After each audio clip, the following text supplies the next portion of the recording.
Escritura, el tema se llama pruebas. Romanos capítulo 15, versículo 1. Así que los que somos fuertes debemos soportar las flaquezas de los débiles y no agradarnos a nosotros mismos.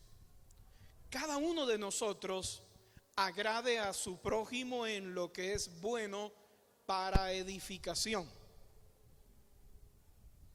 Porque ni aun Cristo se agradó a sí mismo. Antes bien, como está escrito, los vituperios de los que te vituperaban cayeron sobre mí. Hacia consolación, escritura, esperanza. Mire, las cosas que se escribieron antes, es decir, los escritos veterotestamentarios, los escritos del Antiguo Testamento tienen un propósito y es enseñarnos para que con ese fundamento de palabra nosotros desarrollemos paciencia. Y la Escritura también nos consuela para que mediante esa consolación tengamos esperanza. ¿Me doy a entender con el juego de palabras? Las Escrituras tienen dos propósitos en este verso: producir paciencia y esperanza a través de la enseñanza y la consolación. Seguimos. Pero el Dios de la paciencia, ay bendito, ay hermano, ¿quién le gana si es el Dios de la paciencia? Y Él dice que quiere que seamos como Él. Así que Él va a trabajar en nosotros asuntos para formar paciencia. Pero también tiene paciencia con los locos como nosotros. Él es el Dios de la paciencia. A Él no se le ha colmado todavía. Pero el Dios de la paciencia y de la consolación os dé entre vosotros un mismo sentir según Cristo Jesús, para que con ese sentir unánimemente a una voz glorifiquemos al Dios y Padre de nuestro Señor Jesucristo. Señor, danos sabiduría para entender tu Escritura. Señor, que lo que tú has colocado en mi corazón encuentre las palabras para poderlo expresar, pero tu Espíritu sea el que dé testimonio y afiance la palabra en nuestro espíritu. Nos exponemos ahora al estudio de tu palabra en Jesús. Amén. Señores, quiero dejarle básicamente esta noche vamos a trabajar en definir algunos términos. Voy a definir dos asuntos para poder intentar predicar, pero la predicación va a ser definición de otros 3 términos. Entonces, como quien dice, hoy vamos a mirar 5 términos y allí nos estancamos porque necesitamos dejar establecido ese fundamento de la palabra. Estamos frente al Señor, al Dios de la paciencia y de la consolación. Entonces esos términos tienen que estar muy claros en nosotros. Consolación es el alivio de la pena o aflicción de una persona.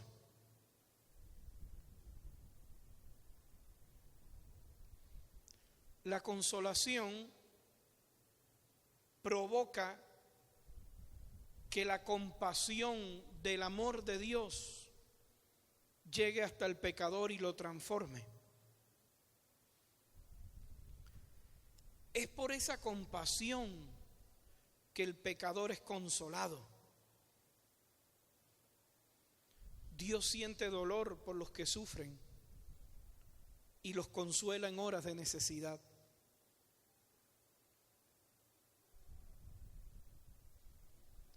La palabra de Dios cuenta historias grandísimas con relación a hombres buenos que le sucedieron cosas malas,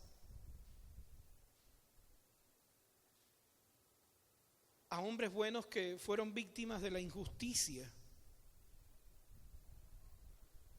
Y nosotros no somos inmunes ante la prueba y el sufrimiento. Les recuerdo que esta iglesia no se llama Pare de Sufrir. El apóstol Pedro le escribe a la iglesia y le dice: ¿a ustedes les parece cosa extraña cuando el fuego de la prueba arde? ¿Por qué? ¿Por qué se extrañan? O sea, la prueba está ligada a la vida del creyente.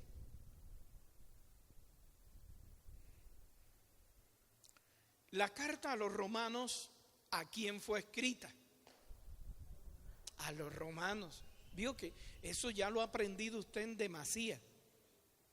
Antes de estudiar teología, uno creía que todo era para todo el mundo. No. En el año 40 se desató una leve persecución sobre la iglesia naciente. Y esa persecución hizo que algunos discípulos emigraran. Y se cree que en esa migración llegó la palabra a Roma. Aquí hay una paradoja de Dios. Roma es el imperio dominante cuando esto está escrito. Y ese imperio dominante, a Dios le plació introducir su iglesia allá. Y peor aún, cuando se desata la más terrible persecución, el emperador romano era Nerón. Nerón era un loco. Quemó casi a toda Roma para inspirarse y componer poesías. Era chifli.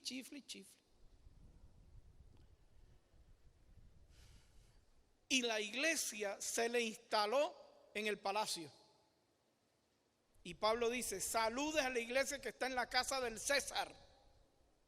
Es que Dios es atrevido.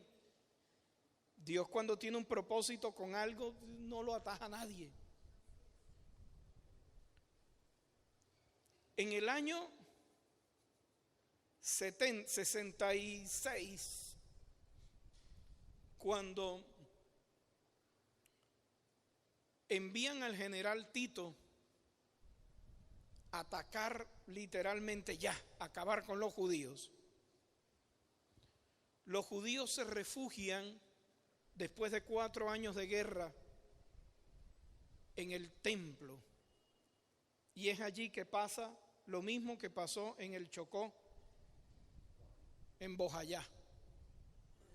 Estando en el templo, derriban el templo y mueren miles. Y allí se produce la gran diáspora o la gran dispersión, donde son despatriados todos los judíos y por ende los cristianos también. Y es un reducto que queda en Jerusalén. Sigo con la historia, que años después trataron de sublevarse contra el imperio romano en el año 125, y en una batalla murieron más de 500,000 judíos, y ahí sí desapareció completamente Jerusalén. Regreso a la historia. Estando Pablo en sus viajes misioneros, tiene una estancia en Corinto y desde Corinto le escribe a los romanos. La iglesia en Roma fue adoctrinada con tal calidad que fue la única de las iglesias que sobrevivió hasta hoy. Corrompida, degenerada, perversa hasta hoy, porque está corrompida completamente. Cuando uno estudia la historia de la iglesia, no hay otra. Esa nació con Cristo, los discípulos, llegan hasta Roma, se forma la persecución más terrible desde el año 70 hasta el año 325, donde Constantino unificó la religión con el Estado, se acabó la persecución a ese nivel, se adoptó el cristianismo como la religión de Roma. Ahí no es que nace el papado, eso es mentira. Nunca existió el pontificado, eso no es así. Pero es la iglesia que se posiciona en Roma, y Roma se divide entre Roma y Constantinopla. Y eso hace parte de la historia, y la iglesia de Jesucristo sigue allí en el periodo de la Edad Media, la etapa de oscurantismo, y empiezan a surgir los pre-reformadores como John Hobbes, y luego vienen los reformadores como Martín Lutero, y es allí donde se cansan de la depravación que estaba en la iglesia, sin desconocer la autoridad a nivel mundial que representaba el Papa, llamado Papa, y de allí sale el brazo del protestantismo desde el siglo XV hasta el sol de hoy. Pero no es clase de historia, lo que le quiero es, a veces usted lo puede aprender algún día si estudia y busca la historia de la iglesia. Lo que le quiero llamar la atención es que cuando esta carta es escrita a Roma, la iglesia que estaba en Roma no era como la iglesia a los Corintios. La iglesia a los Corintios hablaban todos en lenguas, ministraban, escupían, saltaban. La iglesia en Roma no. Era tan desordenada la iglesia en los Corintios que Pablo tiene que usar 3 capítulos para hablarle de los dones espirituales y ubicarlos, mientras que la iglesia en Roma solo Pablo usa 4 versículos para hablar de dones espirituales. La carta a los romanos es tan fuerte que ha provocado los grandes movimientos reformadores de la doctrina de la iglesia en el mundo. Y Pablo no le escribió a fondo, dijo, porque cuando yo vaya les comparto, voy a darles un anticipo, y les escribió. Pablo invirtió los 2 últimos años de su vida en Roma, en una cárcel, enseñando. De allí lo sacaron de la cárcel y le mocharon la cabeza.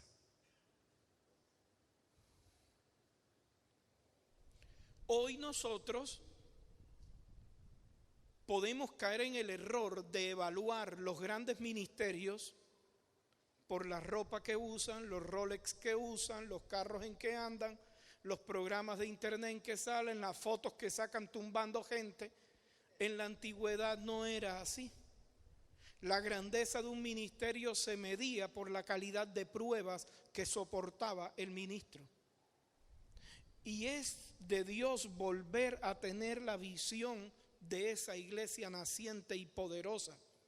Por cuanto estamos en una sociedad de consumo, se vende el concepto de los hijos de Dios en un nivel estratosférico de andar y de disfrutar las mieles del ministerio.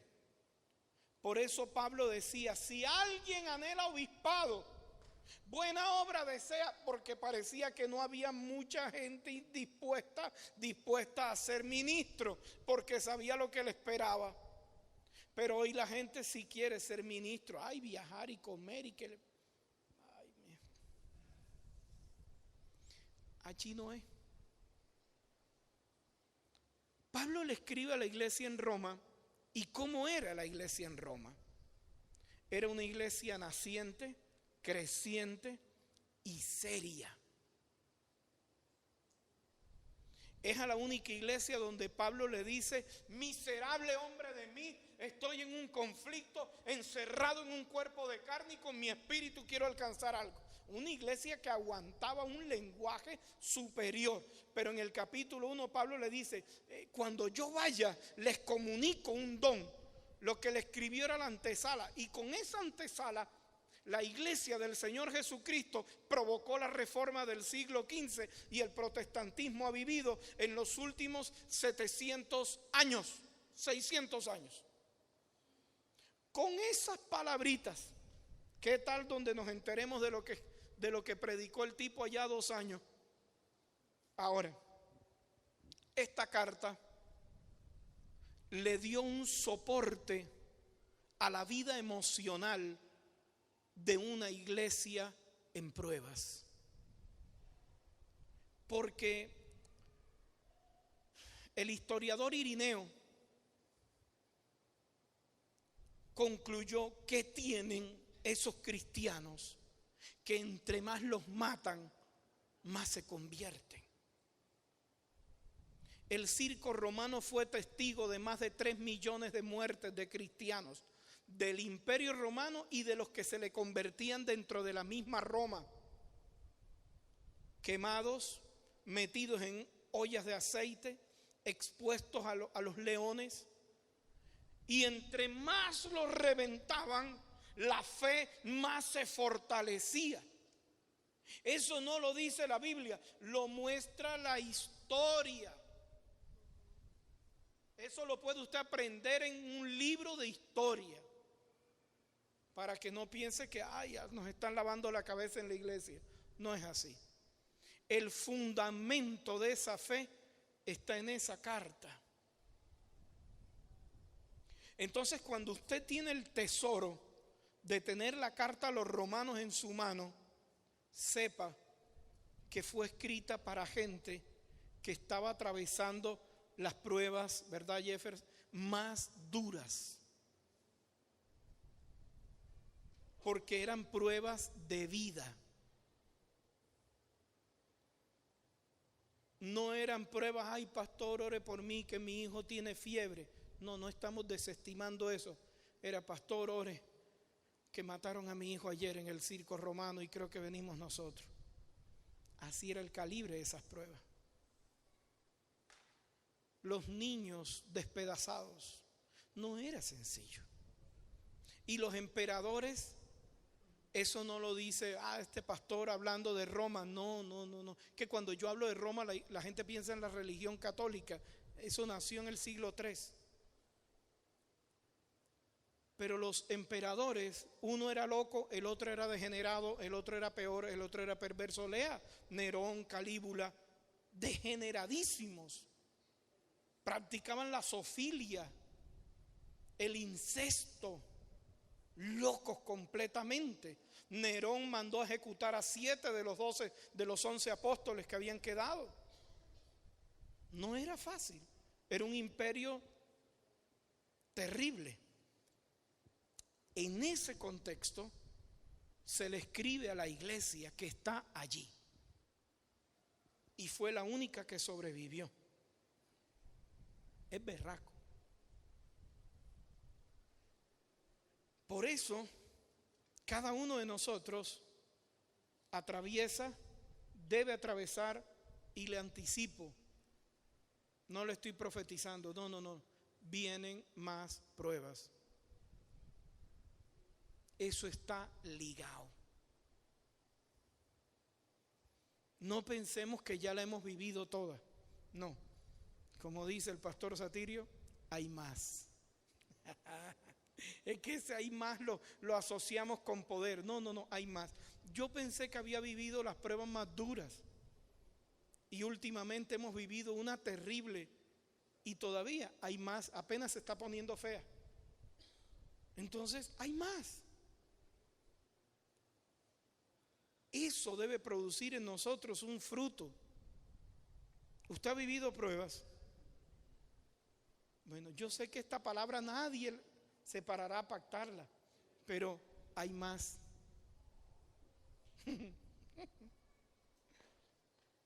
El rollo es que nosotros asociamos pruebas con falta de trabajo.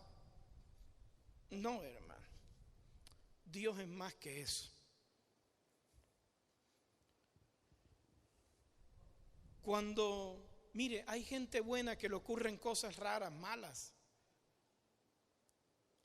¿Quién más bueno que Jesús? Y murió en la cruz. Y cuando Jesús murió, gente buena lloró. Los discípulos lloraron. El padre que vio morir a su hijo lloró. El hijo que sintió el abandono del padre lloró. La madre en la tierra que ve morir a su hijo lloró. Los que se quedaron sin su maestro lloraron. Y Jesús, para consolarlos, antes de eso les dijo: en el mundo tendréis aflicción. O sea, hay más.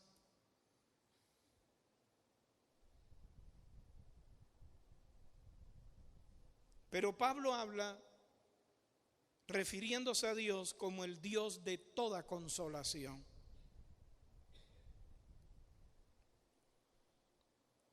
¿Qué beneficios, avancemos, traen las pruebas? ¿Qué beneficios? Si Dios las quiere, algo bueno traen.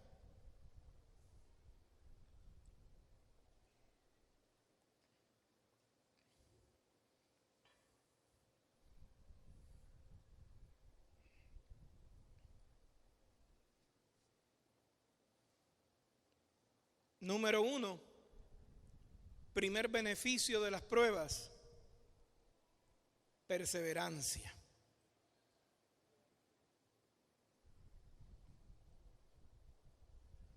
Señores, quien pierde la fe, pierde la capacidad de perseverar.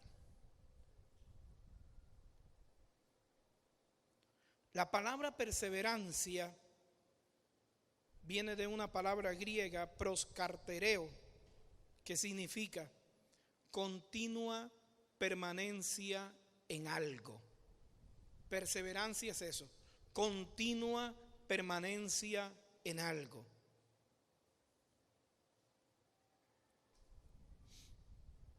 Creo que todos los que estamos aquí hemos experimentado el dolor que originan los problemas. Pero solo quien permanece hasta el final, hasta que se solucione algo, experimenta el beneficio y la recompensa de esa persistencia. Escúcheme este pensamiento, esta frase. No hay ganancia en el aguante sin alguna inversión en las pruebas. Aguantar por aguantar no hay ningún chiste. Algo debemos invertir en ese tiempo. La prueba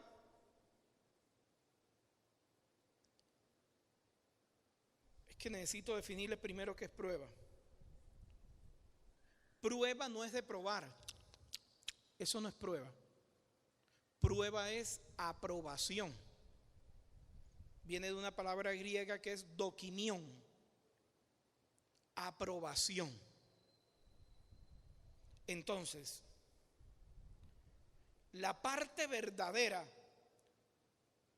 o la porción de nuestra fe que es aprobada en la prueba produce perseverancia. La fe tiene muchas áreas.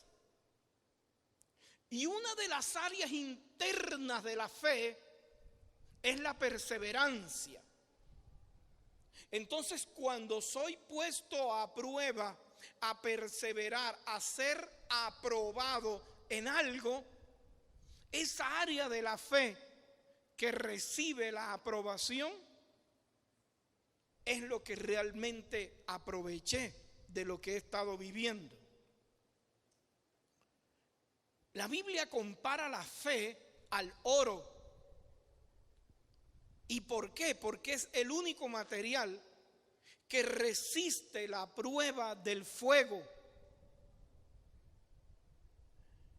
Las piezas de oro, el oro viene mezclado con tierra, puede venir mezclado con otros minerales, pero cuando le meten prueba en un crisol, entonces el oro, ese mismo fuego derrite los otros materiales, el oro puede burbujear, pero sigue allí. Esa es la prueba. Esa fe es como el oro. Cuando es metido a fuego, se quita de nuestra vida lo que no aprovecha. Y tenemos una fe aprobada, no falsa, no fingida. ¿Y qué se hace con el oro verdadero? Uno, sirve para la reserva de una nación. Dos, sirve para negociar. Usted va con un oro chimbo y para atrás. Necesita tener un oro original de Yambal. ¿Qué hacemos con esa prueba? ¿Qué hacemos con esa fe aprobada? Nos sirve de reserva y nos sirve para adquirir cosas. Hay asuntos que no hemos podido alcanzar porque nuestra fe está todavía como oro de 11 quilates u oro golfi. Necesitamos purificarlo. Cuando pasamos una prueba, entiende, prueba no es probar, una aprobación en un área, la fe nuestra en esa área se fortalece tanto que uno se atreve a creer cosas todavía más increíbles. Le hablo del negocio, que a usted le gusta hablar de dinero. Usted pasó una prueba de escasez, Dios le proveyó, montó un negocio, hizo un negocio pequeño, lo superó y usted se atreve a creer por uno más grande y por uno más grande. De eso se trata. Escúcheme esta frase. Sin este estándar de calidad, ¿usted sabe lo que es un estándar de calidad? Por allá en la Revolución Industrial se popularizaron los sistemas de la gestión de la calidad, un sistema de certificación a nivel mundial, donde se estandariza mediante la calidad el proceso o el manejo de una empresa. Y empresa que esté certificada no se pone a estar pidiendo muchas cosas, sino muéstrame tu papel de certificación de la calidad, yo te muestro el mío y negociamos con toda tranquilidad, indistintamente en cualquier parte del mundo donde esté la empresa. Asimismo, es el estándar de calidad de la fe. La fe que ha sido probada, ha sido certificada por el cielo. Las dificultades que atraviesa una persona con una fe así no terminan en cenizas, sino en certificados de Dios. Oh mujer, grande es tu fe, hágase contigo como quieres. ¿Quién la certificó? Jesús.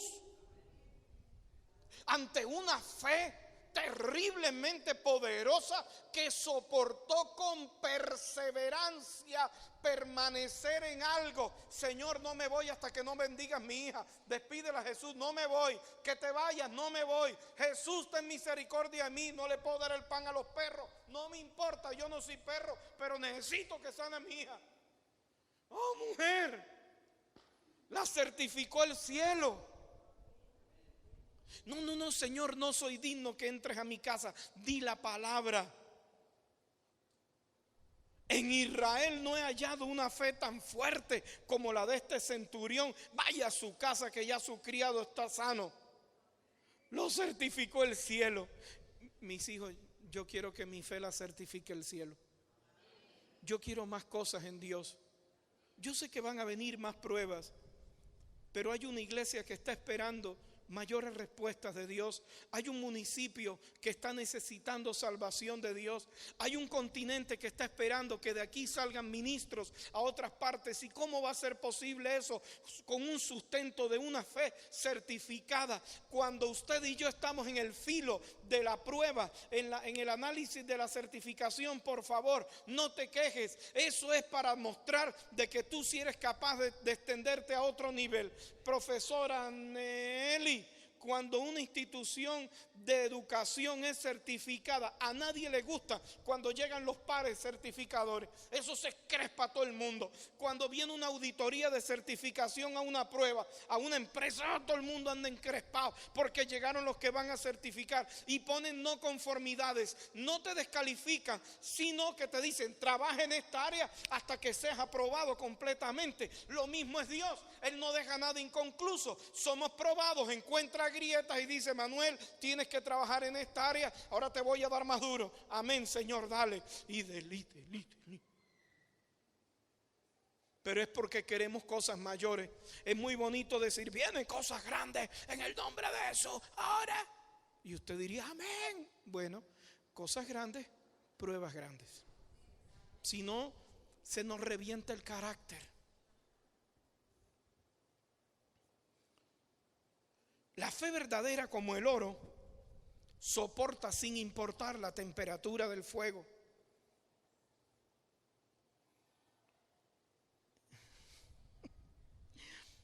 El rollo es que la perseverancia está ligadita a otra palabra que la tocamos allí, que es paciencia.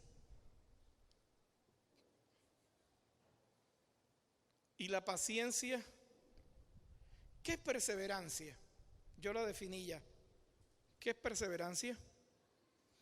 Permanecer anclado en algo. Y la paciencia lleva este adicional, poder permanecer anclado en algo. O sea que la perseverancia va de la mano con la paciencia.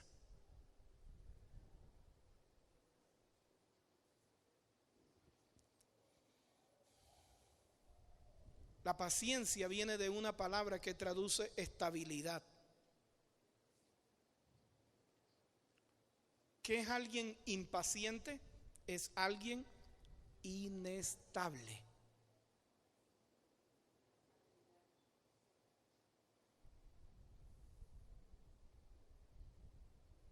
¿Alguien ha estado o en una piscina de aguas termales o en una piscina espantosamente fría?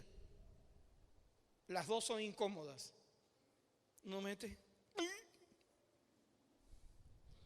Pero ¿cuál es la clave? Ir metiéndose y quedarse ¿qué? Quieto. Allá en Paipa, cuando usted estuvo en Tunja, las aguas termales de Paipa, quédese quieto, porque si no deja el pellejo ahí, queda como la culebra. Eso es paciencia. Dígale que está a su lado.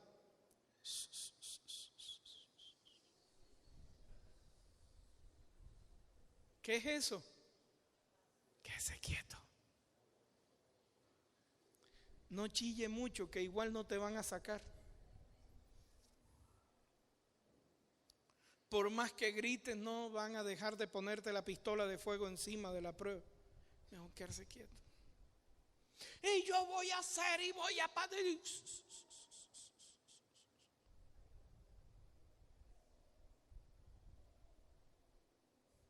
Cuando su hijo pequeño tiene gripe y se le tapa la nariz, ¿cuál es la primera reacción del niño? Llorar.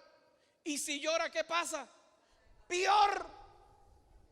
Entonces, ¿qué le dice usted al pelado? Ya, papi, ya. Se te va a pasar. Y el pelado no puede respirar. Y usted le está diciendo, porque sabe que si se queda quieto, bueno, no llore. Quédese quieto. Esto va a pasar. Paciencia.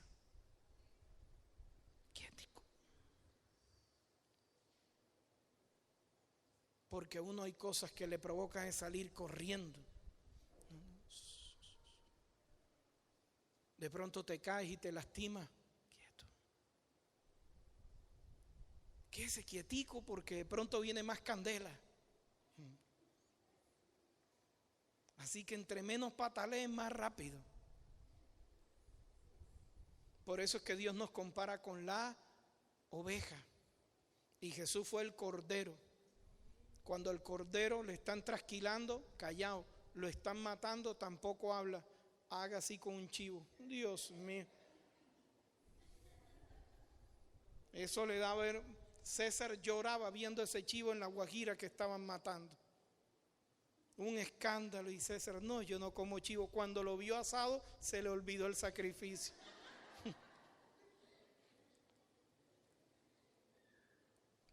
Segundo beneficio de la prueba, genera carácter. Solo para recordar, le recuerdo, valga la cacofonía, esto. Carácter viene de la palabra griega carácter, que era el elemento metálico que golpeaba e imprimía una marca en el papiro. De ahí viene carácter. Entonces el carácter es una marca, aquello que muestra cómo somos.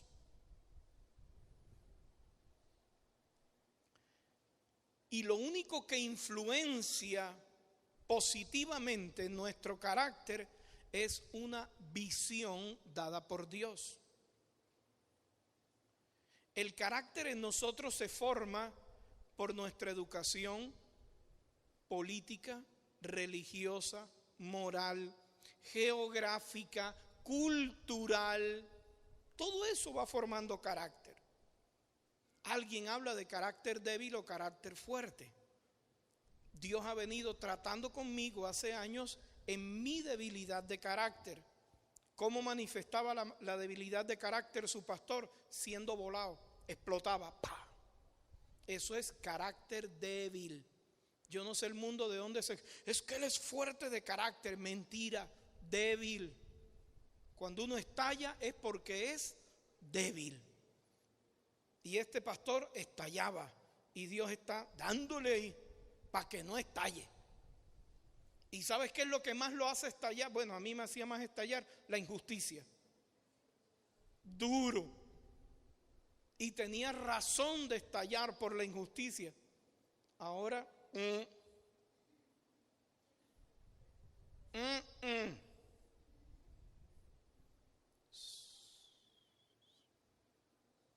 que si me muevo me dan más duro.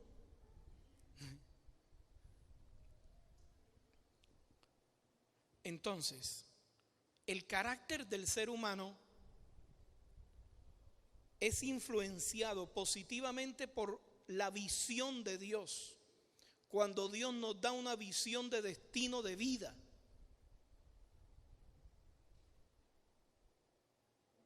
Cuando sabemos qué queremos alcanzar en Dios, esa visión trabaja directamente en nuestro carácter, porque sin carácter no se alcanza la visión de Dios.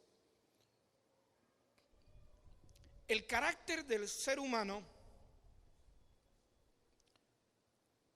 tiene una gloria, y la gloria del carácter es su fortaleza.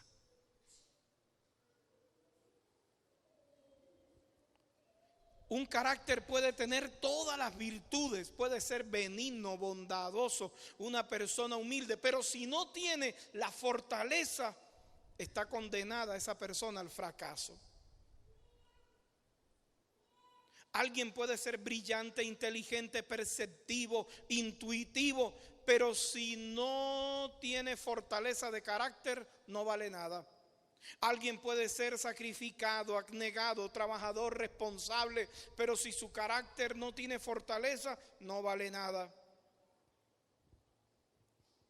Un carácter fuerte es lo que le da sentido a una vida de servicio.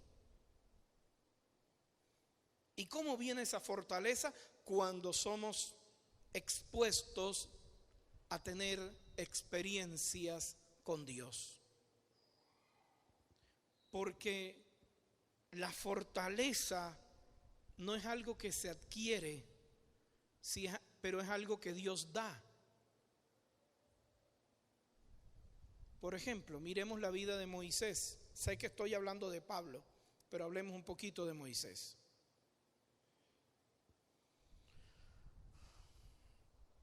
Moisés recibe una visión,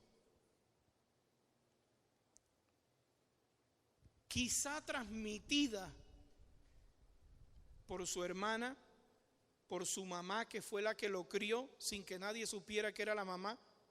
Es la historia de la única madre que contratan para criar a su hijo, pero no le puede decir que es la mamá. Y él entiende que él estaba en Egipto con un propósito y que él era un caudillo libertador. En sus fuerzas un día salió y mató a un egipcio, huye, y a los 80 años de edad tiene una experiencia con Dios y empieza Dios a trabajar en el carácter de Moisés. Y él sigue caminando 40 años en una visión, pero su carácter aún estaba con grietas. Cuando llega un momento del clímax de su ministerio, están en Horeb.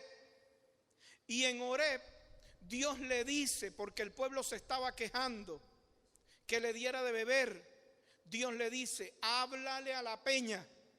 Tenía tanta ira Moisés que no le habló a la peña, sino que la golpeó.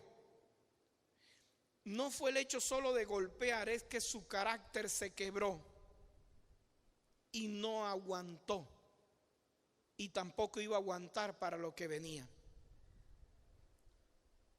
Si no tenemos la fortaleza de carácter, no podemos entrar en dimensiones mayores de la vida, del ministerio, de la iglesia, de los negocios, de la familia, del progreso. Por eso usted ve a Efesios, personas exitosamente laborales, profesionales, desastrosas en la familia, en el hogar. Viendo con mi hija en estos días una película muy antigua, salía Elizabeth Taylor. Ve, y mi hija al fin de cuentas es mujer. Papi, mira, tiene los ojos, ¿cómo era que los tenía esa señora?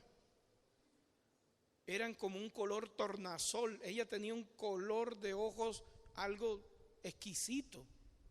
Mi hija se dio cuenta y me dice, papi, ¿y esos lentes de contacto? Y yo, no, mami, cuando esa señora estaba joven ni lente de contacto había. Papi, era muy bonita y cirugía, no había cirugía plástica cuando hizo Cleopatra. Ese era el cuerpo con que Dios la mandó al mundo. ¿Y quién fue ella, papá? Yo fui una loca degenerada. Se casó 7 veces. La última, una vieja como de 80 con un pelado como de 40. Loca. Porque el carácter la reventó. Por eso uno ve a Efesios, gente muy exitosa y reventada en un área. Y eso no es lo que Dios quiere. Dios quiere que crezcamos en todo. Usted es un valiente. Usted es un hombre de Dios, una mujer de Dios, porque va creciendo de manera equilibrada. Es solamente exponernos a una visión divina que nos puede dar el carácter suficiente para soportar el dolor y la prueba. Por eso Pablo escribió y le dijo a Timoteo, he acabado la obra, he peleado la buena batalla, he guardado la fe. Pablo no se rompió, resistió hasta el final, aunque su final fue decapitar, murió decapitado. Señores, necesitamos que la visión de Dios venga a nuestra vida. Yo no sé cómo será vivir sin uno saber qué quiere Dios para uno. Debemos orarle a Dios y pedirle: ¿qué quiere usted, Señor, que yo haga? Hábleme. Y esa visión puede venir en medio de una prueba, en medio de una dificultad, o sencillamente en la tranquilidad de una cama, en medio de un tiempo de descanso, en medio de unas vacaciones, en medio de, qué sé yo.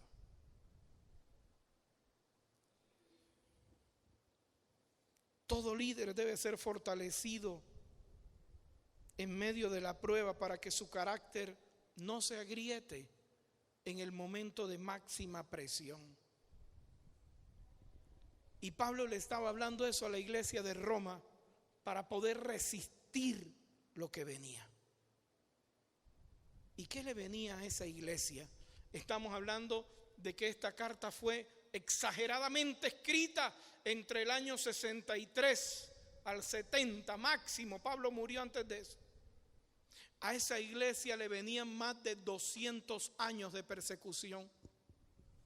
No, pues una prueba, un mes, y Señor, ya mucho, un mes, un año con esta prueba.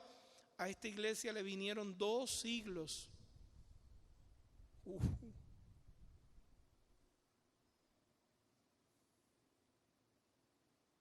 Recuerdo que estamos con un Dios eterno. Y hay cosas que Dios nos habla que hasta nuestros hijos tendrán que llevar a cuestas. A todo tiro yo busco quitarle la mentalidad a usted de inmediatez. Romper con esa mentalidad de inmediatez. Y por último, esperanza. La esperanza.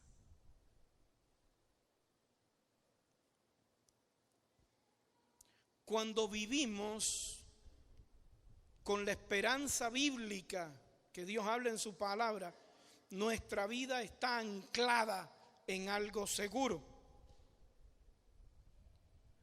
La esperanza es la que nos hace estar firmes en cualquier tormenta que enfrentemos.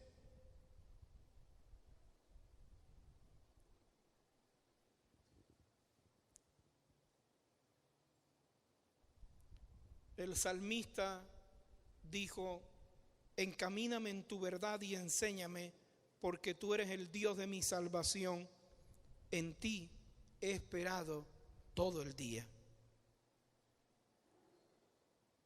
El mundo nos habla de que la esperanza es un deseo optimista de que algo sea satisfecho. Pero esa esperanza no es garantía porque depende de los hombres. Pero la esperanza del cristiano es un anhelo optimista acompañado de la seguridad de que Dios va a cumplir.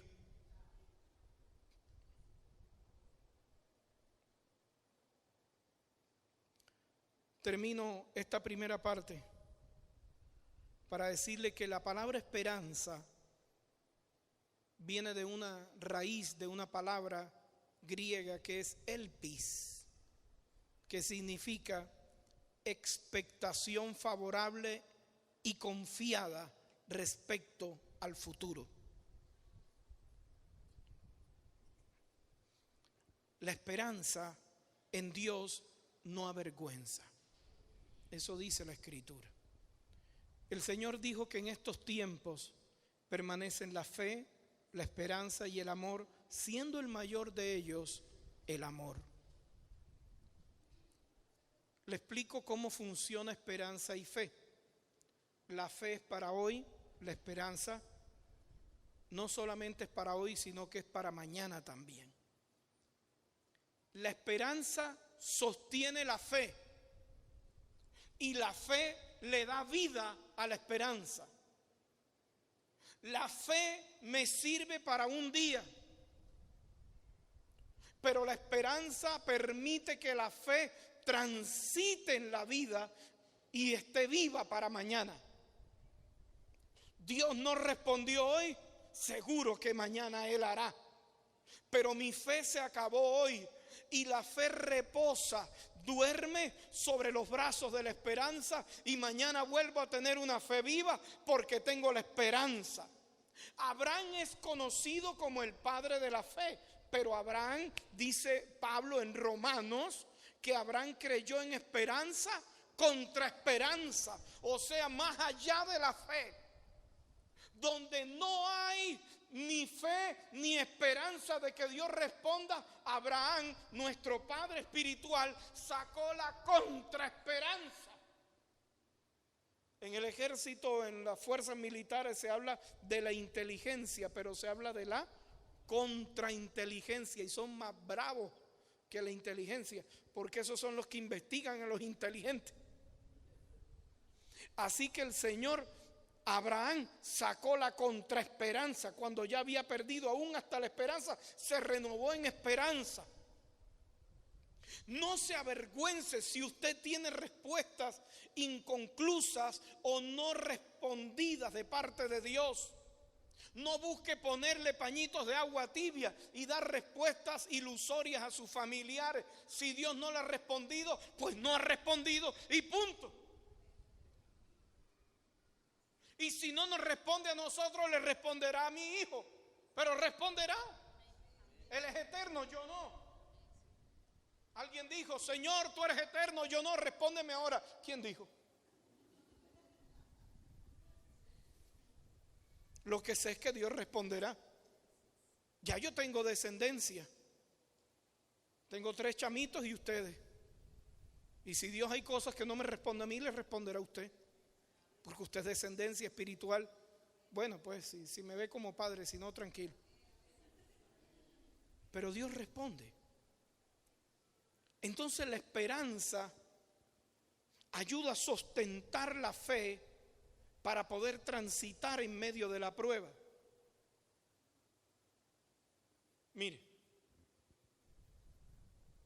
un hombre como yo, de prominente protuberancia en la parte posterior del cuerpo, barriga, va al gimnasio hoy y hace ejercicio, se mira al espejo, ¿qué? Eso no sirve. No, dirían en bandas cáscaras, como que en un día.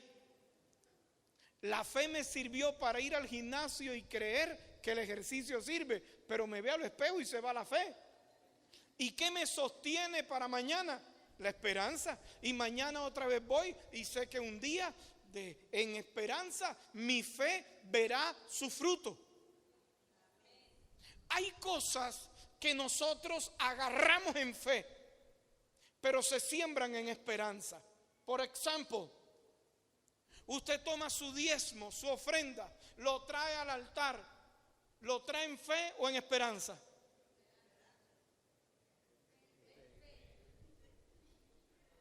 Usted lo hace en un acto de fe, pero en el momento que usted lo deposita, hasta ahí llegó fe. Se deposita en esperanza.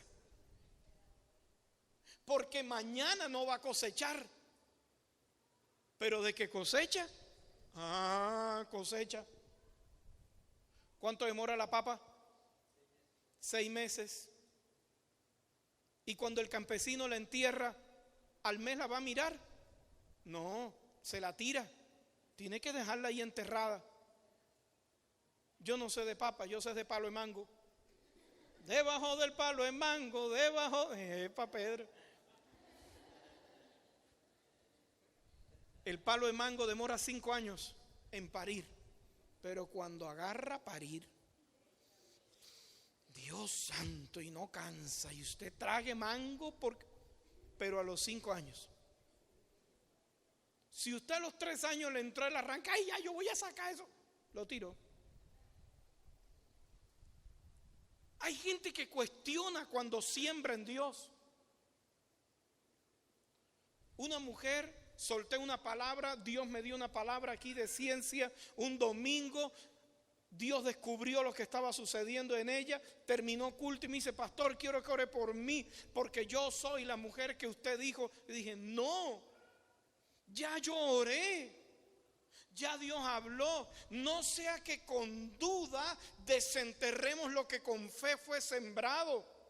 Yo no voy a orar, porque el pastor que estaba en el Espíritu percibiendo eso soltó la palabra. ¿Me doy a entender? No seamos zorras pequeñas que echan a perder los viñedos. Salomón dijo, las zorras pequeñas echan a perder los viñedos. ¿Por qué? Porque las zorras se comen la raíz, no el fruto.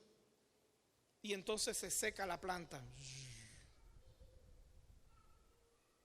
Las aves vienen y se comen el fruto, pero no se comen la raíz del viñedo. Eso lo hacen las zorras. Y la persona que no tiene fe y que no tiene esperanza mata la raíz. 3 beneficios traen las pruebas. Número 1, más vale la pálida tinta que la más brillante memoria.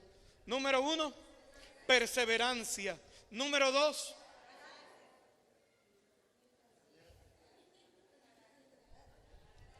número 1, genera perseverancia. Número 2, genera carácter. Y número 3, genera esperanza.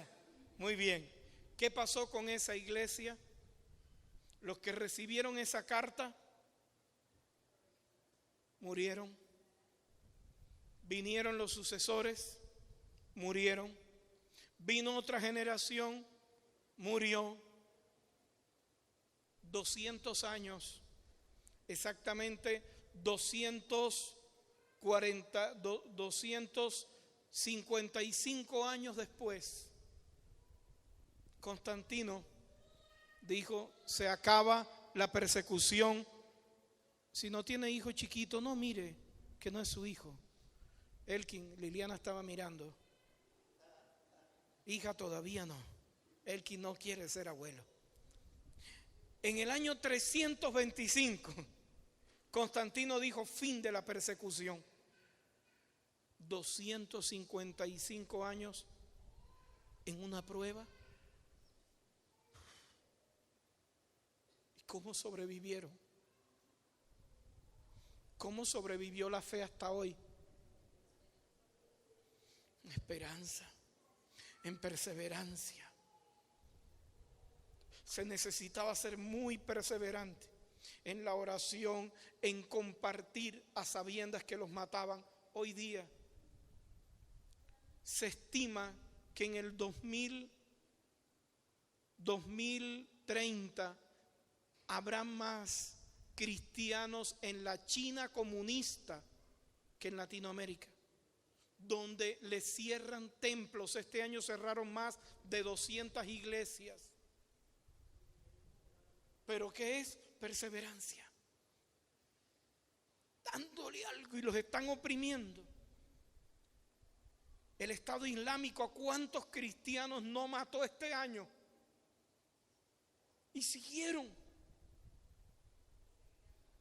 Y siguen. Usted que le gusta quemar tiempo en YouTube, busque cristianos quemados, vivos, torturados, una cosa horrible en este siglo. En este siglo. Giovanni Ramírez de Chibolo, le tuve que hablar durísimo.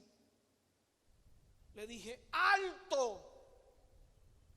Te quiero en Bucaramanga, vamos. Enferma la mujer, enferma la hija, enfermo el hijo. Y dándole, te me vas a morir, mijo. Le dije a mi pastor, le dije esto y esto y esto a Giovanni. Buen consejo, yo lo quiero aquí, que se dedique un tiempo a su salud. Señores, está todo el día a 43 grados, no es fácil. Se me está deteriorando Giovanni. Ahora se viene para la cumbre y que se venga con todos los chimultrufias y exámenes médicos. En este tiempo, perseverando. A Carlos Durán le ha tocado perseverar duro en La Guajira. Hubo un tiempo que se nos estaba muriendo y era la presión arterial. Pues ni que hiciera calor, 50 grados, no es mucho. Pero estaba ahí, no podía entrar a la tribu y ya las puertas se van abriendo poco a poco. en la gracia de Dios. En este tiempo, señores, yo quisiera decirle que usted y yo no vamos a sufrir, que no vamos a ser sometidos a pruebas. No. Le estaría mintiendo y traicionaría mi fe. Estamos viviendo cosas y vendrán cosas, pero cada prueba no es de aprobación. Traerá en nosotros, número 1, perseverancia. Número 2, carácter. Número 3, esperanza.